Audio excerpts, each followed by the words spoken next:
Ya udah kalau gitu kita nggak usah ngapa-ngapain. Nggak usah ngapa-ngapain, udah kita pasrah aja. Toh betul. semuanya udah ditakdirkan. Betul. Gitu. Nah inilah yang ini kita agak ngulang dikit gak perbahasan sebelumnya. kita memang bahas berkali-kali dan ini penting banget menurutku. Jadi gini, ada satu hal yang salah menurutku ketika orang belajar tentang Islam pada saat ini terutama di Indonesia. Yaitu adalah dia cuma mengartikan Islam adalah agama ritual yang selalu kita akan ulang-ulang terus sampai orang akan paham.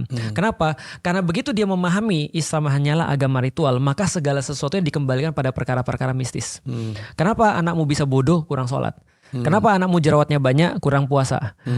Kenapa misalnya kamu sering marah-marah kamu kurang tahajud dan seterusnya? Kenapa misalnya kamu nggak rezekimu nggak naik-naik cuma gitu-gitu aja? Karena kamu kurang sedekah. Selalu dikaitkan dengan perkara-perkara mistis. Padahal Rasul tidak pernah mengaitkan perkara-perkara mistis dengan Islam. Rasul nggak pernah. Nggak pernah. Contoh, ketika ada seseorang datang pada beliau, lalu dan beliau mengatakan, orang ini mengatakan, ya Rasulullah, aku nggak punya uang ya Rasulullah. Apakah Rasul bilang sholatnya diperbanyak atau sholat duha deh? Coba enggak kan?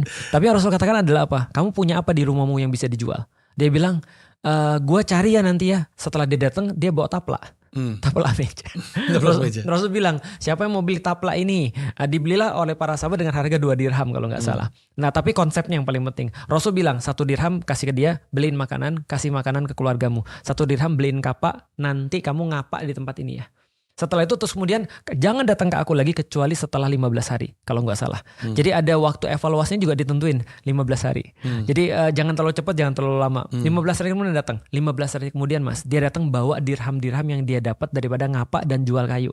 Terus kemudian kata Rasul, oke, ini bagi untuk keluargamu, ini kamu untuk usahain lagi dan segala macam. Rasul manage hidup dia sehingga dia bisa hidup dengan sebab akibat.